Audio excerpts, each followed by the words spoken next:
By some measures, Karl Marx is the most important of the modern philosophers, in the sense that it is impossible to understand the history of the 20th century without reference to his ideas.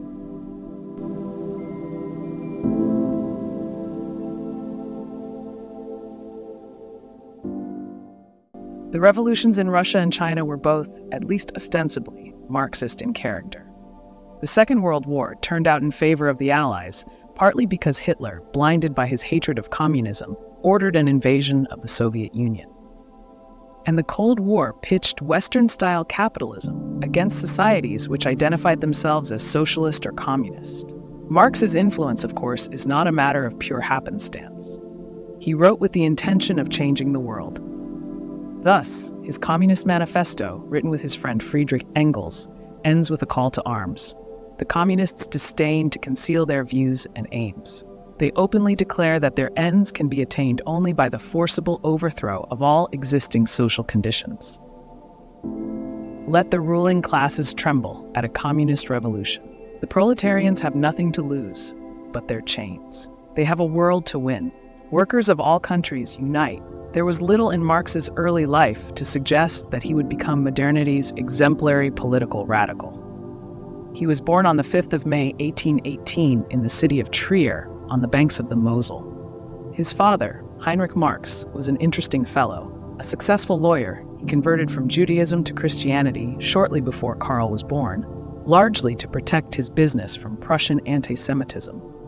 Heinrich was a disciple of the Enlightenment, and he introduced Karl to the writings of great Enlightenment thinkers, such as Leibniz, Voltaire, and Kant, and also to liberal political ideas. The young Marx was a forceful personality. His sisters later recount Ed how he bullied them relentlessly, but made up for it by reading them stories.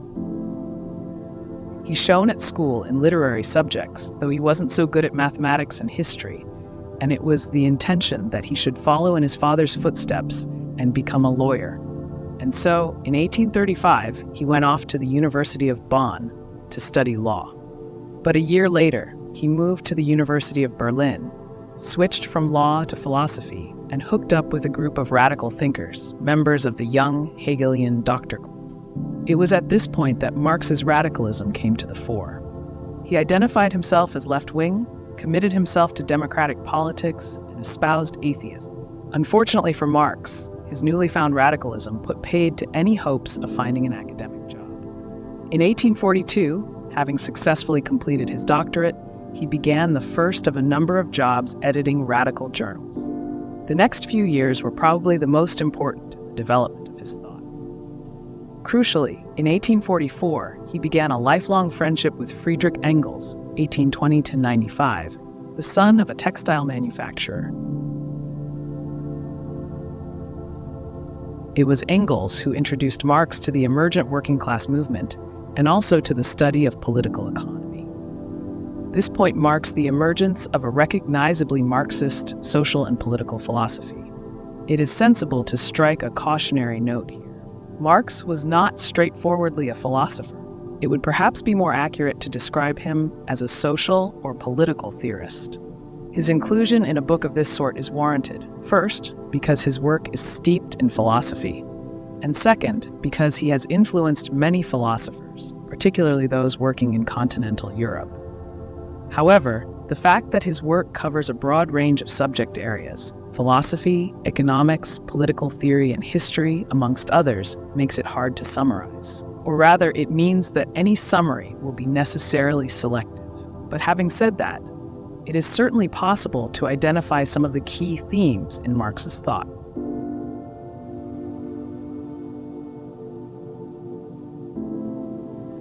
Perhaps the best jumping-off point if we want to understand Marxist theory is to consider how Marx viewed human beings. In other words, did he have a theory of human nature? The answer to this question is an equivocal yes. Marx did not think of human nature in the same terms as, say, a contemporary sociobiologist. He was not, for example, interested in the specification of particular human instincts. But he did think that it was in the nature of human beings to cooperate in a process of collective, freely chosen labor. His idea was that humans come to full self-realization in in the process of transforming the world in their own image. This is quite a complicated notion, which is not surprising, given that it has an antecedent in the philosophy of Georg Hegel. But perhaps a sense of it can be attained by imagining a team of engineers who put body and soul into producing a fantastic building.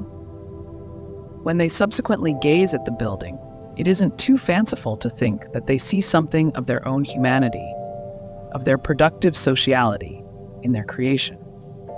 The importance of this idea that human beings come to full self-realization through freely chosen labor is that it underpins the concept of alienation, which in turn is the linchpin of Marx's criticism of societies that are characterized by class conflict.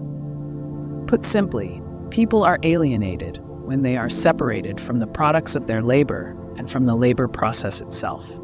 This occurs when they lose control over the circumstances in which they engage in productive activity and over the products of their labor. The key point about alienation is that it is always self-alienation.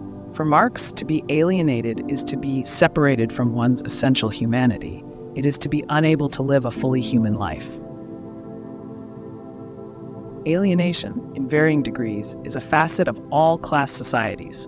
That is, all societies where there is a division between those people who own and control the means of production and those who do not.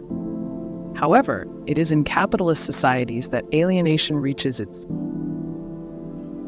Capitalism is characterized by a fundamental conflict between two great antagonistic classes, the bourgeoisie, the owners of the means of production, i.e. factories, machinery, etc., and the proletariat, who own only their own labor power.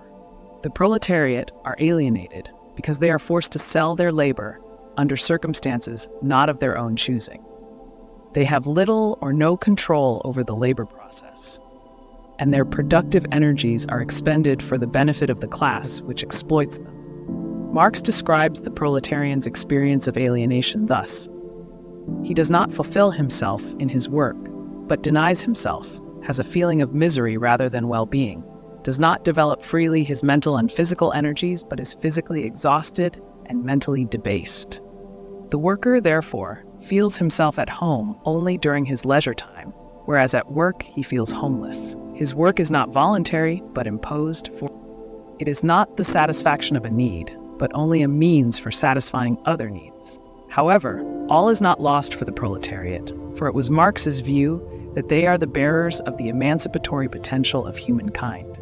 Capitalism is not indestructible. Indeed, according to Marx, it is riddled with contradictions, which in the end will result in its downfall. And it is the proletariat who will bring this about.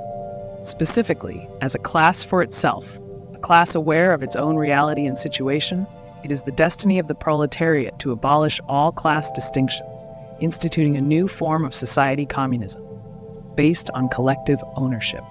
In doing so, they will end the alienation of people from the products of their labor, from the labor process itself, and from their essential humanity. At this point, the Marxist account runs into difficulties.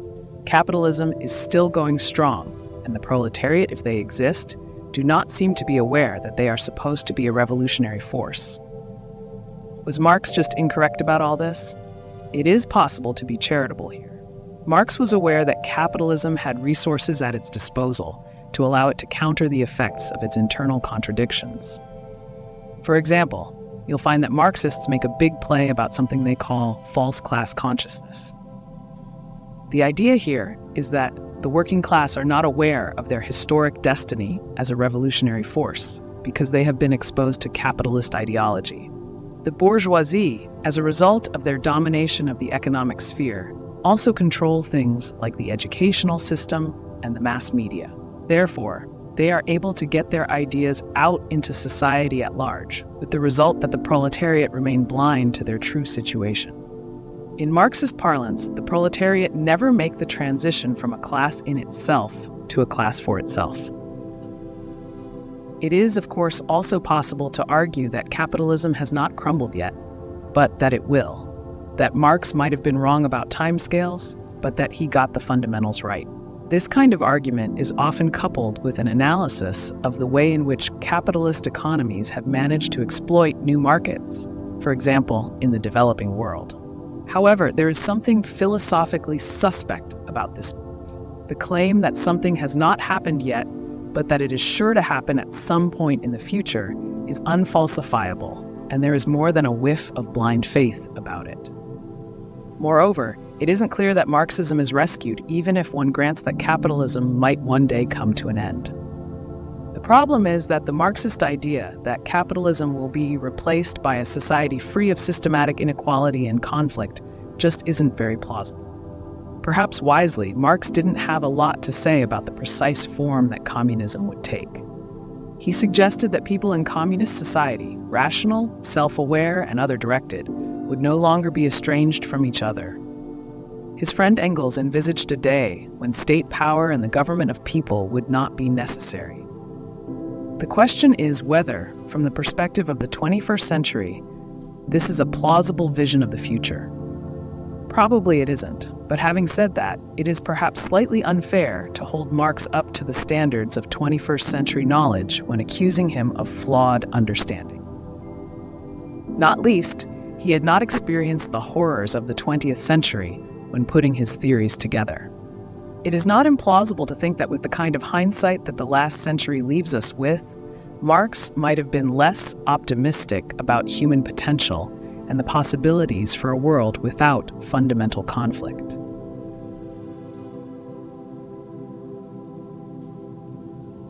A series of extracts on philosophy and economics, primarily notable for the first proper expression of Marx's ideas on German ideology, 1846. Co-written with Friedrich Engels and published only posthumously, the doctrine of historical materialism was first expounded in this work.